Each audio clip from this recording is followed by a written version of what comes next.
om weer die woord te kan hoor vanoggend. En my gebed is dan dit wat ons sal hoor, dat ons dit sal inneem, dat dit in ons harte geplant sal wees en dat dit sal groei en sal vrug dra. Vader, ons begin hierdie nuwe jaar en ons begin dit met U. En ons besef 'n jaar sonder U is 'n jaar van ellende. En ons Vader, ons weet nie wat 2026 inhou nie. Maar as dit inhou, Vader, weet ons kan daardeur. En dis my gebed. My gebed is vir hierdie gemeente om werklik so geanker en gevestig te wees in U Jesus.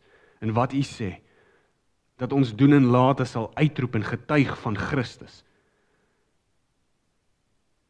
Ek wil vra dat U dan vandag se woord sal seën, die hoorders sal seën, in die naam van ons Here Jesus.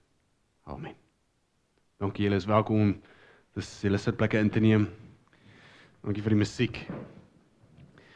Terwyl julle so sit, is julle welkom om so lank oop te maak.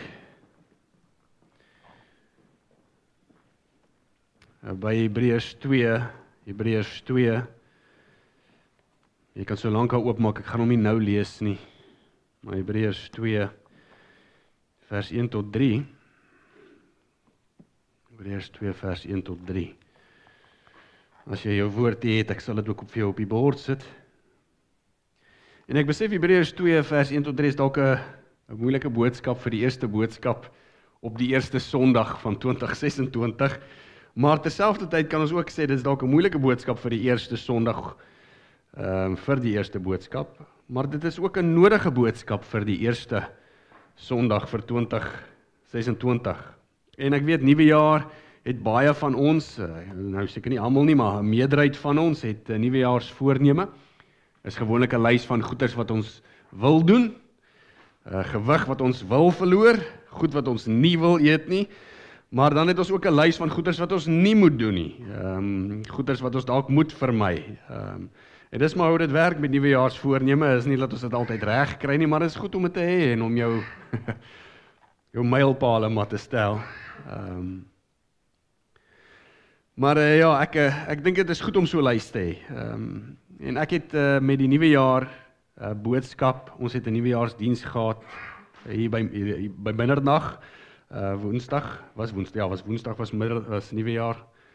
En daar het ek gesê iets wat ek dink die gemeente moet doen, beide gemeentes, en ons het dit nou gesing ook. Ek het gedink dit sal goed wees vir die gemeentes, beide Helwek en Pukekohe, om hulle oë te hou op Jesus. Dit klink nou of kerk om dit te sê, maar wat ek bedoel het is om te sê, wees intentioneel met Christus. Wees intentioneel met jou geloof.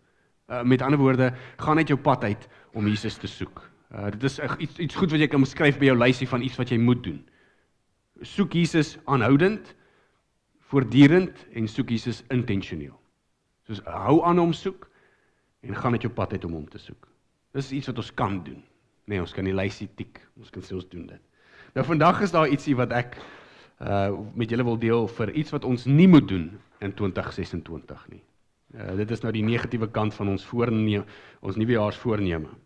Nou kom ek lees vir jou Hebreërs 2 vers 1 tot 3. Daarom moet ons soveel te meer aandag gee aan dit wat ons gehoor het, sodat ons nie dalk wegdryf nie. Want as die boodskap wat deur engele verkondig is inderdaad bindend was en elke oortreding en ongehoorsaamheid regmatig straf ontvang het, hoe sal ons ontvlug as ons so 'n groot verlossing verontagsaam? Hierdie verlossing is eers deur die Here verkondig en daarna aan ons bevestig deur hulle wat dit aangehoor het. Terwyl God dit verder bevestig het deur die tekens en die wonders aan allerlei kragtige dade en deur die gawes van die Heilige Gees wat uitgedeel is soos hy dit goed gevind het. En net tot daar vir nou. Alhoewel ons onseker is oor wie die boek van Hebreërs geskryf het, is dit duidelik aan wie dit geskrywe was. Ons weet nie wie het die boek geskryf nie, maar ons weet hy het dit geskrywe aan Joodse Christene. Dit is Jode wat Christene geword het. Julle sal onthou dat alle Jode nie Christene is nie, en net omdat jy 'n Jood is, beteken nie noodwendig dat jy redding gaan ervaar nie, maar dit is net deur Christus dat ons redding ervaar, né? So maar hier skryf die skrywer aan Joodse Christene. Dit is Jode wat Christene geword het, of Jode wat op die punt staan om volkome hulle self toe te wy aan die geloof. Jode was besig om tot bekering te kom. En 'n kerntema reg deur hierdie brief gaan oor hierdie gelowiges, hierdie Joodse gelowiges, wat besig is om in moedeloosheid te verval. Hulle was besig om afvallig te word, as jy wil. So, baie van hulle eie mense het hulle vervolg. Jy kan jy dink, jy is Afrikaner en daar so baie ander Afrikaners in Nieu-Seeland en al die Afrikaners begin jou wegstoot, omdat jy glo in Jesus. So dit was die idee, die ouens was besig om in 'n moedeloosheid te verval. Hulle was eintlik van hulle was besig om vervolg te word en op grond van dit was dit maar net makliker om terug te gaan na die kultuur toe. Kom ek word weer 'n Jood. Kom ek los Jesus op die sy en kom ek word weer 'n Jood. En die skrywer van hierdie brief, hy skryf hierdie brief en dwars deur hierdie brief rig hy verskillende waarskuwings aan hierdie groep mense. Hy waarsku hulle. Hy waarsku hulle om nie afvallig te word nie. Want daar is iets slegs wat vir hulle wag as hulle sou. En dit is ook die doel van hierdie waarskuwings. Hierdie doel van hierdie waarskuwings is juis om gelowiges te laat volhard. Om gelowiges aan te spoor. Byvoorbeeld in Hebreërs 11:25 praat die skrywer en hy sê moenie die ontmoeting van die gelowiges verontagsaam nie. Met ander woorde, die skrywer sê vir hierdie Joodse Christene, hy sê vir hulle gaan kerk toe. En die rede hoekom hy dit sê is want hy waarsku hulle. Hy gee nie vir die Jode net 'n lysie en sê luister, gaan maar net kerk toe omdat kerk is nie. Hy sê vir hulle luister, ek wil julle waarsku dat julle gaan afvallig word. Daarom moet julle kerk toe gaan. So hy waarsku hulle en sê afvalligheid kan so gou kom. En inteendeel, ek weet een van die teoloë deel die boek van Hebreërs op in 5 verskillende waarskuwinge. En dink gou daaraan. In essensie is dit makliker vir iemand om afvallig te word as hy een keer 'n maand kerk toe kom in vergelyking met 4 keer. Dis mos al logies.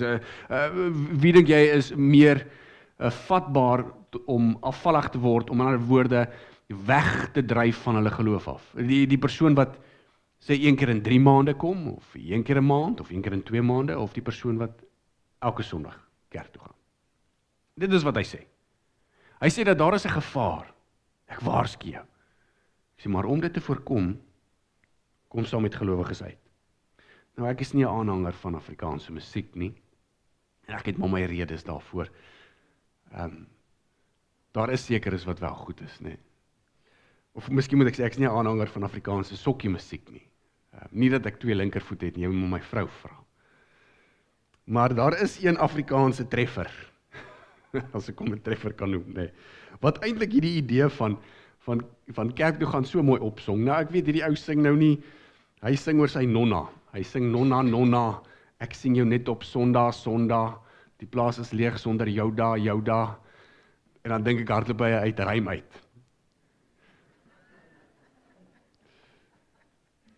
Maar in essensie, wat hierdie man sing is eintlik reg. As jy nie die lied ken nie, moet hom nie gaan YouTube nie. Jy sal dink ek ken die lirieke so goed dat ek hom gereeld luister. Wel, ek speel hom baie keer vir ons kinders, hulle dans daarop want hy het lekker ritme vir hulle, nê. Maar hierdie is een van daai liedjies wat jy 1 keer luister en dan kry jy hom net nie uit jou kop uit nie. So dis hoekom ek vir jou voorstel of aanraai om hom dalk nie te gaan luister nie. Maar in essensie wat gesing word is reg. Hy sing nou soos ek sê oor sy nonna wat nou net 1 keer op Sondag kom. Maar ek dink 'n ou kan sing, jy weet, Christen, ek sien jou dalk 1 keer 'n Sondag, en die kerk is leeg sonder jou da, en jy kan nou maar die res van die rym inkleer. En die skrywer van Hebreërs rig hierdie waarskuwings en hy sê, luister, 'n kerk moet nie 'n verpligting wees nie. Jou Christenskap en jou Christelike dissipline moenie moeite wees nie. Daar is dalk 'n vorm van moeite en 'n vorm van dissipline. Hy sê, maar meer moet jy weet dat jy kan nie sonder dit nie. Hy sê, want daar is 'n groot gevaar. En die gevaar is, soos Hebreërs vir ons sê, dat jy kan wegdryf. So hy maak nie net 'n aanbeveling nie, maar hy maak 'n waarskuwing. En dit is wat Hebreërs 2 sê is, jy kan wegdryf. Hebreërs 2 vers 1 en 2. Daarom moet ons soveel te meer aandag gee aan dit wat ons gehoor het, sodat ons nie dalk wegdryf nie. Kom ons kyk wat bedoel hy met wegdryf. Die woordjie begin, die vers begin met die woordjie daarom, nê. sonder om te tegnies te raak, maar is nodig om dit te noem. Daarom is 'n voegwoord. 'n voegwoord koppel twee gedagtes aan mekaar. Daarom, as jy sien 'n hoofstuk begin met die woordjie daarom of omdat, dan weet jy hy het iets voor dit gesê. En jy moet weet, wat het hy voor dit gesê? En dis wat hy probeer doen. Hy probeer nou vir jou sê, hierso is konsekwente. Hierso is iets en hierso is konsekwente. Die voegwoord koppel die twee gedagtes aan mekaar. Nou wat probeer hy aan hierdie gedagte koppel van wegdryf? Wel, as ons kyk na hoofstuk 1 vers 1, wat ek vir jou op die skyfie gesit het, dan sê hy, in die ou tyd het God baie keer en op baie maniere met ons voorvaders gepraat, deur die profete. Maar nou in die eindtyd het hy met ons gepraat deur die Seun. So die skrywer lig uit dat God deur Jesus gepraat het. Dis verlede. Hy het gepraat. Nee, God het gepraat. En die skrywer sê, God het gepraat deur die Seun. En ons weet, as ons sê, God praat deur die Seun, dan weet ons, wie's die Seun, hoe beskryf Johannes 1 hom as die lewende woord? Nee? So met ander woorde, waar lees ons en hoor ons van die Seun Jesus Christus? In die Bybel. So eintlik wat die skrywer sê is God het in die verlede gepraat met profete, en in die laaste dae het hy gepraat deur sy Seun. So met ander woorde, God praat vandag deur die Bybel met ons. God praat vandag deur die Bybel met ons. Want die Bybel is 'n uitbeelding van wie God is 'n uitbeelding van wie Christus is, en dit sê vir ons ook wat Jesus gesê het. Dis waar ons die woorde kry. En as ons iets toets ons dit aan die Bybel, nee. Dis hoekom ons altyd sê, dit is so gevaarlik as iemand na jou toe kom en sê, die Here sê vir my, jy moet dalk jou kar vir my gee, en jou huis, en dit. Want hoe toets jy dit? Dis nie wat Hebreërs 1 sê nie. Hebreërs 1 sê, hy het met ons deur die Seun gepraat. So nou sê die skrywer, God het deur Jesus gepraat, hy praat deur sy woord, en in hoofstuk 2 vers 1, daarom moet ons soveel meer aandag gee aan dit wat ons hoor. So ons sien twee elemente. God praat, ons luister. Dis wat hy besig is om te doen. Tussenin dit praat hy oor wie Jesus is, en hoe groot Jesus is, en wie hierdie Christus is, en hoe hy die Seun van God is. So maar dis wat hy sê, God het gepraat deur Jesus, gaan jy luister vir Jesus? Gaan jy aandag gee? Nou, daar's 'n verskil, né? Daar's 'n verskil tussen luister en om te hoor. Luister en om te hoor. As jou vrou vir jou ietsie skree en jy sit daar so op jou lazy boy, dan hoor jy haar. Maar dit beteken nie altyd jy luister nie. Nou die skrywer lig hierdie gedagte uit. En hy sê, God praat. Daarom, die voegwoordjie, hoe belangrik daai voegwoordjie. Daarom moet ons luister. En ek dink by myself, hoe sleg moet dit wees, as God konstant praat, maar ons luister net nie. So hierdie gedeelte vermaan ons. Hy vermaan ons om te luister. Hy moedig ons sterk aan. Luister, slaan ag. Hoekom? Want God praat. Hy sê, en as jy nie gaan luister nie, gaan jy wegdryf. Nou, dit is interessant, die woordjie wegdryf. Dit dra die beeld van 'n boot, wat aankom by 'n hawe, en dan maak hulle hom so vas om hy paal, nee, met 'n stuk tou, dat hy geanker is. Maar wegdryf sê, as daai boot nie om daai paal vasgemaak word nie, stop jy daar so, en dan dryf hy weg. Ja, hy praat nie van, as jy nie gaan luister vir God, gaan jy iewes skielik net verwerping ervaar nie. So dis nie 'n kwessie van, jy's iewes skielik net weg van God af nie. Nee, hy waarsku, hy sê dat, die oomblik wanneer ons nie meer na God luister, op 'n ernstige en op 'n formele manier nie, hy sê dan, is dit soos 'n boot, wat besig is om weg te dryf. Is hoekom ek verduidelik dit, bietjie meer beeldspraak. Verbeel jou, jy is op jou boot, en jy kom by, ek weet nie wat is die Afrikaans nie, maar jy kom by die dok aan. Julle sal vir my na die tyd sê. En jy kom by die dok aan, en daar is ons 'n paal. En nou net jy die tou en jy weet jy moet jouself vasmaak en daar's daai mooi bande sit daarso, net laat jou boot nie seer kry nie. Maar jy het hom so mooi parkeer hierso en die paal is daar en jy sê weet jy ag laat ek maar net gou my goed kry. En jy maak jou visstokke bymekaar en jy maak alles bymekaar en jy kyk na die paal en jy sien die paal is so ek weet nie so paar sentimeters nog verder, het jy net bietjie gedryf. En jy gaan weer af en jy sê okay, ek het nou my visstokke bymekaar, maar kom ek kry my vis. Ek het nou baie vis gevang, so kom ek laai alles in my koelerbox, en jy laai jou vis in jou koelerbox, en jou stokke is reg, en jy kyk weer vir die paal waaraan jy jouself onderstel was om te anker, en jy sien, luister, ek is nou omtrent so 1/2 meter weggedryf van daai paal af. Jy sê, daar's nog tyd, kom ek gaan nog aan met my goeders, en jy gaan aan met jou goeders, en jy sê, terwyl ek besig is, ek kan nie hierdie boot vuil los nie, kom ek maak hom skoon, kom ek werk hard, kom ek spuit die soutwater af van die vensters, nee.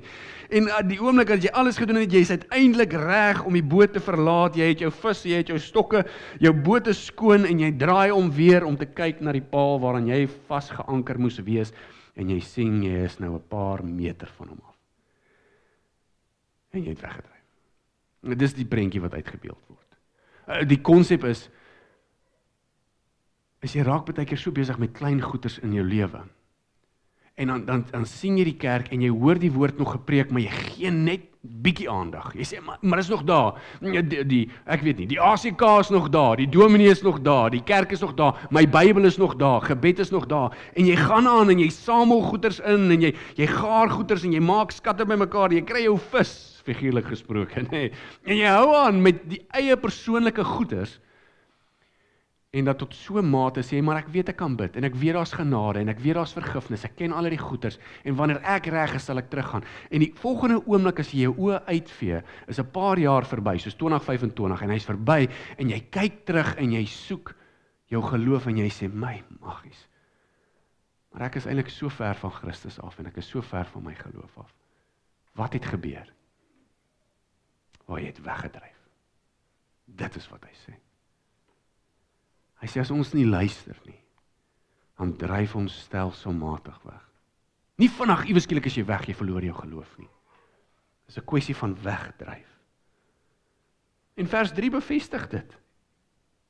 Hy bevestig dit, want hy sê, hy waarsku ons teen passiewe gedrag. As jy nie aandag gee op Christendom nie aandag gee aan jou geloof nie, dan dryf jy weg. Hoor wat sê vers 3, hy sê, hoe sal ons ontvlug, as ons so groot verlossing verwaarloos? As jy jou geloof verwaarloos, as die mens sy Christus en sy verlosser verwaarloos, hy sê, dan dryf jy weg soos 'n boot wat nie geanker is nie. So die idee van wegdryf word verbind met die idee van verwaarloosheid. Ons verwaarloos Christus. Wegdryf beskryf nie iemand wat Jesus verwerp nie. Wegdryf beskryf iemand wat Jesus verwaarloos. En as hy hom verwaarloos, stadig maar seker word so 'n persoon weggedra deur die strome van hierdie wêreld. Hierdie woord wegdryf dra ook die betekenis van verbygaan of deur jou vingers glip. Verbyglip of geglip. En hoe erg moet dit wees om te weet Jesus word elke Sondag verkondig. Of ek kan sê, hoe erg moet dit wees om te weet dat Jesus elke Sondag in jou moedertaal verkondig word in 'n vreemde land. En in klein groepe word hy bekend gemaak. En jy kom aan die einde van jou lewe en jy besef jy het hierdie Jesus deur jou vingers laat val. Ek wonder wat sal so verskoning wees aan die einde van 'n mens se lewe. Jesus vertel so gelykenis. Hy vertel dit in Lukas 14. Lukas 14 vers 15 tot 20 en ek gaan dit net gou vir jou lees. Praat hy van so gelykenis en ek dink dit is baie goed verduidelikend. Lukas 14, hoor jy die gelykenis wat Jesus praat?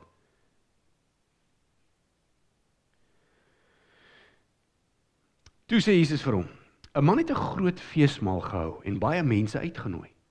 Toe dit tyd was vir die feesmaal, stuur hy sy slaaf om vir die genooides te sê, kom, alles is gereed. Maar een na die ander het almal verskonings begin aanbied.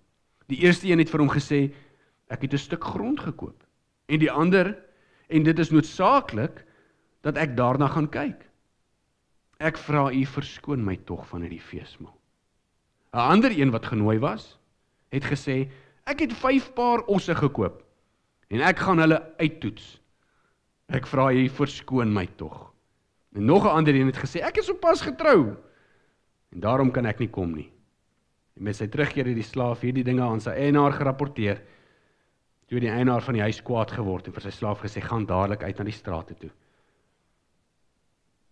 En bring die armes, en die krepeles, en die blindes, en die verlamdes hierheen. En die slaaf het kom sê, meneer, die opdrag wat u gegee het is uitgevoer, daar is nog plek. Toe sê die eienaar vir die slaaf, gaan uit na die paaie, en dwing hulle om in te kom, sodat my huis vol kan word. Want ek verseker julle, nie een van daardie mense wat deur my aanvanklik genooi is nie, sal hulle mond aan my feesmaal sit nie. So hier is Jesus en hy praat oor 'n gelykenis en hy vertel van 3 mense wat genooi word. Nou ons kan sê, ons het nie osse nie, nee, maar ons het lande, ons het osse, karre, dis ons ossewaans, ons perdekrag, en ons moet dalk hulle ook uittoets, en dan die een wat getroud is natuurlik. Maar Jesus vertel die gelykenis, en hy beeld uit dat daar is altyd iets om te doen. Daar is altyd iets wat jou kan besighou. En wat my verstand te bowe gaan is, die goeders is goeie goed. Daar's niks fout om 'n huis te hê of 'n eiendom te hê nie. Daar's niks fout om osse of jou kar te hê nie. En daar's ook niks fout om te trou nie. Dis goeie goed. En hier kom Christus en hy sê, hierdie goeie goed is ook 'n bedreiging vir jou geloof. Want ons kyk na sonde en ons sit sonde so ver en ons sê, ja, kyk daai ou, hy drink verseker, kyk daai ou, hy's losbandig, kyk hierdie ou, hy lewe in die wêreld, hy is ver van Christus, en ons dalk 'n vorm van waar daaraan. Slegte goed plaas 'n skeiding tussen ons en God, verseker. Maar die goeie goed kan ook. Want as die goeie goed inkom, en dit wurm homself in tussen ons en goed, en ons is soos hierdie man en sê, Here, ek weet jy het my genooi na die hemel toe, maar weet jy, ek het eers my land. Here, ek weet jy het my genooi na die hemel toe, na die koninklike feesmaal toe, maar ek het eers my besittings en my kar. Here, ek weet jy het my genooi na die hemel toe, maar ek het eers verhoudings. En eintlik wat ons sê is, Here, ek het eers ander goeders voor ek u kan aandag gee. Jy sien, slegte goed vat ons weg van God. Maar goeie goed kan ook. Goeie goed inteendeel werk subtiel. Goeie goed laat ons wegdryf. Hierdie gaste is uitgesluit, nie noodwendig omdat hulle sleg en sondig was nie, maar hierdie gaste was uitgesluit omdat hulle die uitnodiging weggewys het. En die oomblik wanneer ons Jesus, sy woord, sy kerk, die oomblik wanneer ons Christus verwaarloos, natuurlik is die gevaar al hoe meer daar om weg te dryf. Die oomblik wanneer ons vasgevang is in ons goed, in ons reëlings, wanneer dit my goed is, my reëlings is, my tyd is, my moeite is, my huis is, my kar, my verhoudings, al wat ons sê is myne, en dan sê ons maar Jesus is tweede. En Jesus sê so ou, hy sê, sal nie sy mond sit aan die feesmaal nie. En ek weet, ons sê dit in 20, ons sê dit met elke nuwe jaar. Mense sê dit, hulle sê gewoonlik, mag hierdie jaar jou jaar wees. Jou jaar. Dit klink so mooi, my jaar, ja. Nee, ek sê carpe diem, nee, ek gaan die oomblik aangryp. Maar dit is nie so nie. Jy moet nie my jaar wees nie. Jy moet Christus se jaar wees. En elke jaar wat daarop volg, moet Christus se jaar wees. Want sonder Christus is ek in elk geval niks. So die skrywer sê, dis wegdryf. Hy sê wegdryf gebeur wanneer jy so besig is om jou oë van Christus af te haal, en jy kyk na jou eie goed, en hy hierdie goed wurm homself in tussen jou en God. Hy sê dan het jy die gevaar om weg te dryf. Dit is myne. Maar hy gee vir ons 'n oplossing. Die skrywer gee vir ons 'n oplossing. Die oplossing is in dieselfde vers. Dis in vers 1. Hy sê vir ons, Slaan ag op wat jy hoor. Hoor dit sê. Daarom moet ons soveel te meer aandag gee aan dit wat ons hoor. Dit is die oplossing. Die oplossing is om aandag te gee aan dit wat jy hoor. Hoe dryf ek nie weg nie? Gee aandag aan dit wat ons hoor. Daar's 2 woorde wat hier so gebruik word in die Grieks. Gee aandag aan dit wat jy hoor. Dis 2 woorde om daai sinnetjie te beskryf. Die eerste een beteken om aandag te gee, beteken om soveel te meer, om in oorvloed, meer gereeld. Hy sê eintlik bo ander dinge. Met ander woorde, let op die Bybel bo ander dinge. En die tweede woord, praat hy van aandag gee, beteken om aandagtig te luister. Nou, soos ek gesê het, nie net te hoor nie, maar te luister. So luister so aandagtig, dat dit jou eintlik dryf tot dade. Dis wat hy sê. Ek wil hierdie verhaal vir jou vertel, en ek dink dit is goed, want dit is so ietsie prakties. Alhoewel dit dalk so 'n bietjie snaaks is. Maar jy weet, ons grap gewoonlik, julle ook, nie net die leraars nie, maar hulle grap gewoonlik met, as iemand in die kerk aan die slaap raak, nee. En nou, ons sê, ons kry verskillende slapers in die kerk. Ons sê, ons kry die biddende slapers, ons noem hulle die bidders. Dis ouens wat se nekspiere so styf is, daai kop van hulle beweeg nie, hulle oë se tjoep stil. Maar daai nek is al geoefen, hy is so gebalanseerd. Nou en dan kry jy net so beaming van hoe hy slaap. Dit is die een, en dan weet ons die ander een is die hoofbuigers, dis waar hy agterste nekspiere werk so lekker nie. Dis die hoofbuiger. En dan weet ons het ook die aanbidders, dis die ouens wat agter toe gaan, maar die probleem is die nekspier is 'n bietjie kort, want hy is verbind met die kakebeen. So as hy agter toe gaan, dan gaan hy mond oop. En dan lyk dit of hy aanbid of uitroep tot die hemel. Nou, ek vertel dit, want ons het 'n vorige gemeente, nie die vorige gemeente nie, 'n vorige gemeente, want ek weet daar is mense van die vorige gemeente wat ook kyk. Maar in 'n vorige gemeente het ek 'n probleem gehad, maar iemand het my genader, want hy het aan die slaap geraak, hy was 'n hoofbuiger, hy het aan die slaap geraak. Nou, dit kan dalk wees dat almal diesels gery het, en van die diesels walms dalk in die kerk in gewaai het, en die ouens so 'n bietjie al van die slaap geraak het. Dit verseker nie die prediking nie, hoor. Ek wil nou vir jou sê, die prediking maak ouens nie moeg nie. Glad nie, die lees glad nie. Julle almal volg, maar ek dink dit was die diesel. Maar hierdie ou het toe 'n probleem gehad, en jy weet, dit is moeilik, want jy sien, hier sit 'n ou, en hy is bereid om elke Sondag kerk toe te kom, maar die probleem is, hy sit elke Sondag daar, maar hy raak aan die slaap. En nou die probleem is, die waarheid word verkondig, maar niks van die waarheid word ingeneem nie. So, die wilskrag is daar, maar die vermoë is net nie. En so het ons 'n gesprek, ek het met hom 'n gesprek gehad, baie sensitiewe gesprek gehad. En ons begin te praat, en inteendeel, hy het toe self begin noem dat hy sukkel om wakker te bly. Hy het erken. En ek dink dis 'n goeie plek, as jy 'n slaper is, of jy nou 'n aanbidder is, of 'n hoofbuiger, maar dit gebeur nie hierson nie, almal van julle is wakker, ek het al gesien. Dis ook nie in die Boekie-Koue gemeente nie, hoor. Maar hy het toe erken dat hy hierdie probleem het, en ek het toe met hom gesprek, en ons praat toe so 'n bietjie, en jong, en ek sê toe vir hom, ek dink die maklikste manier om dalk jou slaap te oorwin, en om beter te kan konsentreer, is om notas te maak. Ek sê, bring jou Bybel, kerk toe, bring 'n notaboek en 'n pen. Ek sê, en dan maak jy oop as ek 'n skrifvers gee, want dit hou jou aktief, en dan tweedens, dan luister jy om iets neer te skryf. Luister dalk iets wat teologiese waarheid het, of iets wat dalk diep is, nee. En dan skryf jy dit neer. En die ou het dit toe begin doen, en dit het uitstekend gewerk. En hy het gegroei, hy het geestelik gegroei, dat sy notaboekies half maar boeke geword het, nie gepubliseerde boeke nie, maar boeke vol notas wat hy geskrywe het.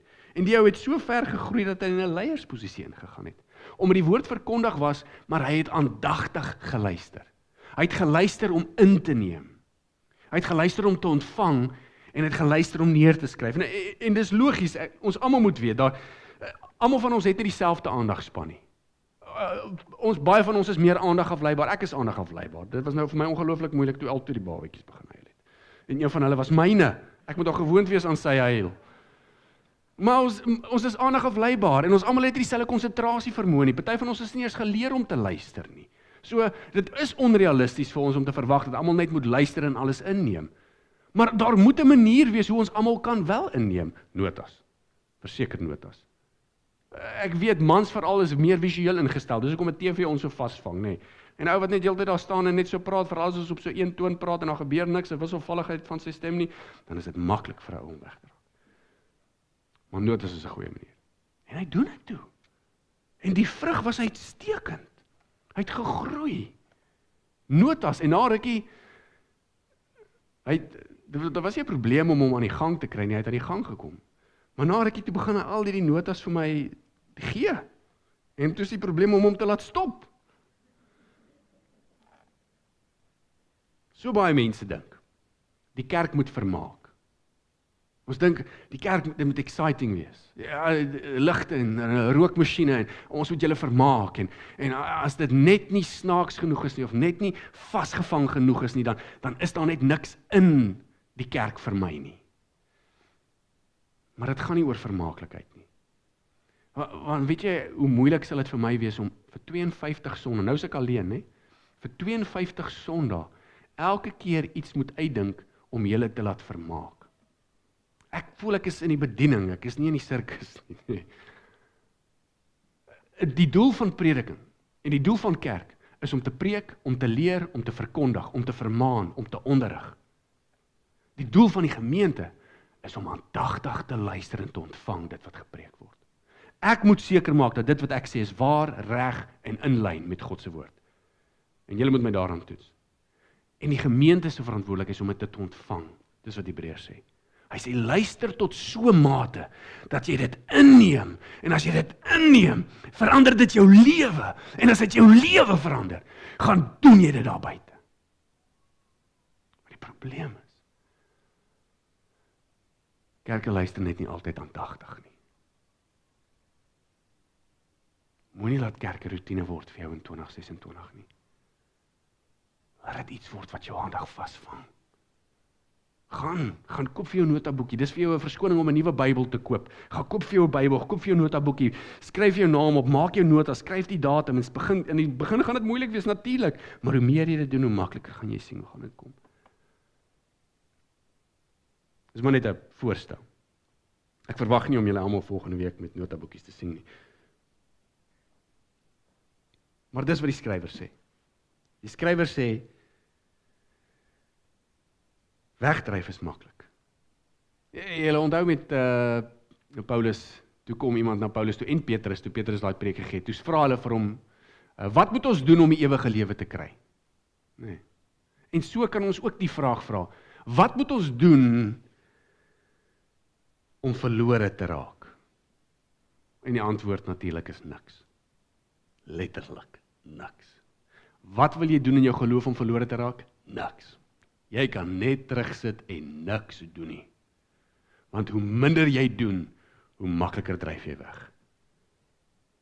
Die Christenlewe, ek het hom op 'n slide. Die Christenlewe is nie staties of selfonderhoudend nie. Dis nou een van die goedes wat ou Sou kon neerskryf, dink ek.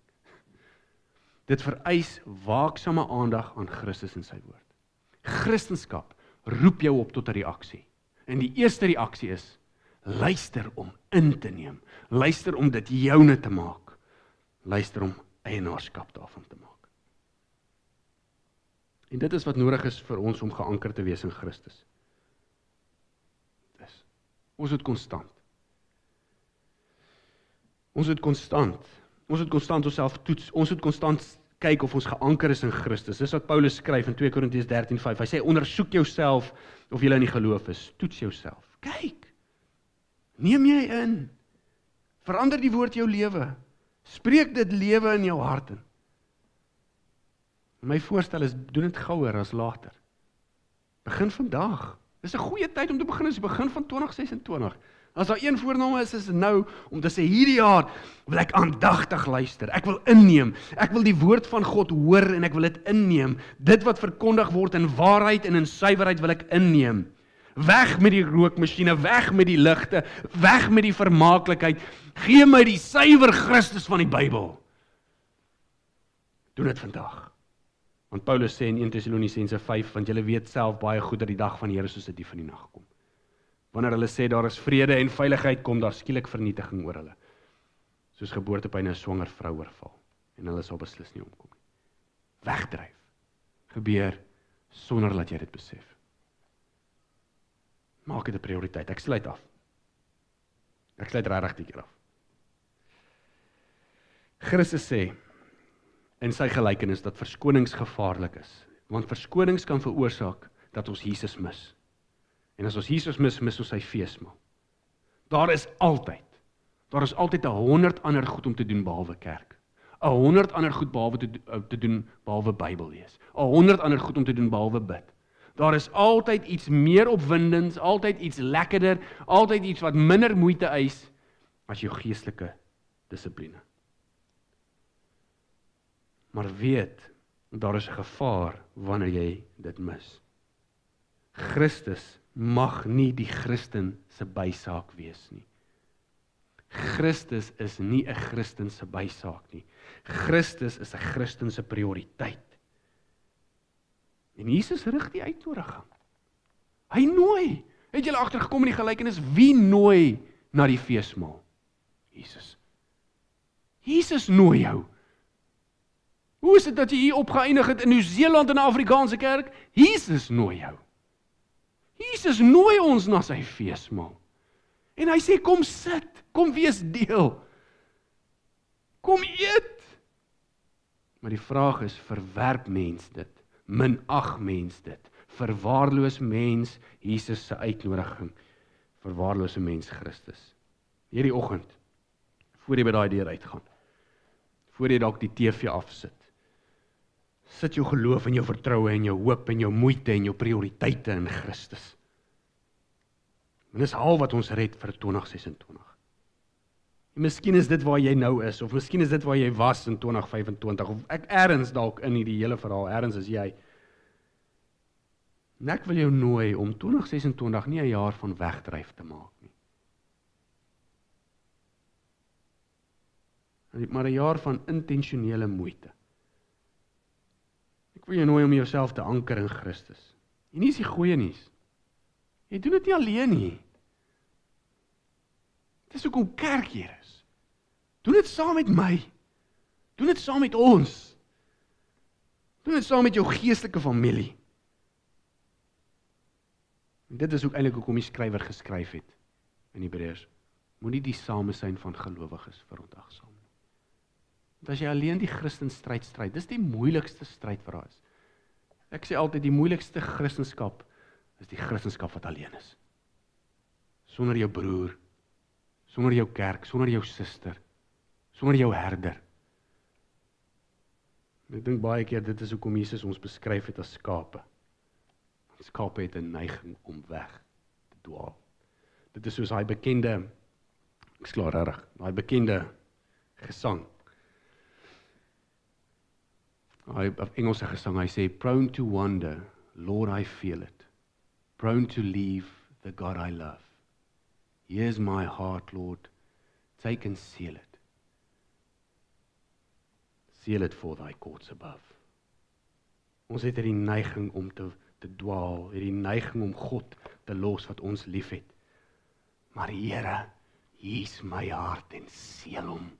Hier's my hart en neem hom. Hier's ek, Here, gewillig. Ek weet dalk nie hoe nie, maar hier's ek. Moenie my laat wegdryf nie. Want dit is eintlik een van twee. Of ons dryf weg van Christus, of ons dryf na Christus. Mag jy, Jesus, die lewende God, jou prioriteit maak.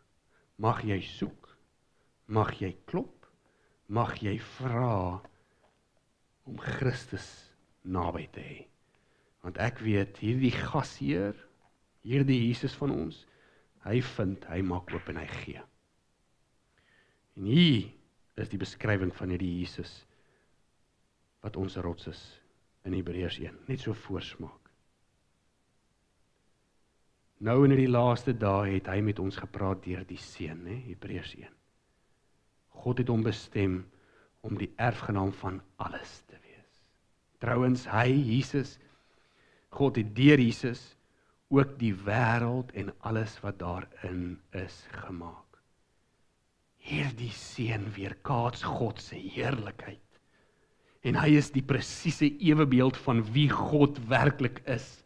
Deur sy magtige bevel hou hy die ganse heelal in stand. Nadat hy gesterf het om ons van die sondes te reinig, het hy die posisie van eer en mag aan die regterhand van God ingeneem. Die God, so vol majesteit, wat in die hemel woon. Dit is hierdie God, van wie ons kan wegdryf, of na wie ons toe kan dryf.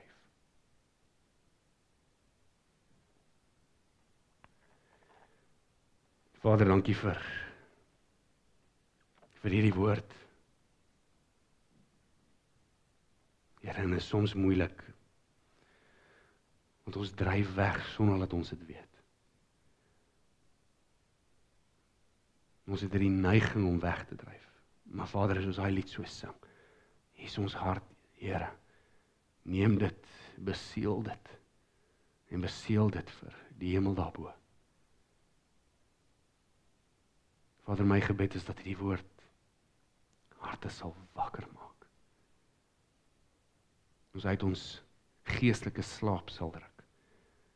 En dat ons so tot U sal nader in 2026. En dat ons sê, as ons Jesus voor oë hou, dit is wat ons moet doen. En dat ons nie sal wegdryf nie. Dit is wat ons nie moet doen nie. Maar selfs dit, Here, kan ons nie uit ons eie krag doen nie. Wees ons genadig deur die Gees en versterk ons. En laat hierdie woord groei en veel vrug dra in Jesus naam. Amen.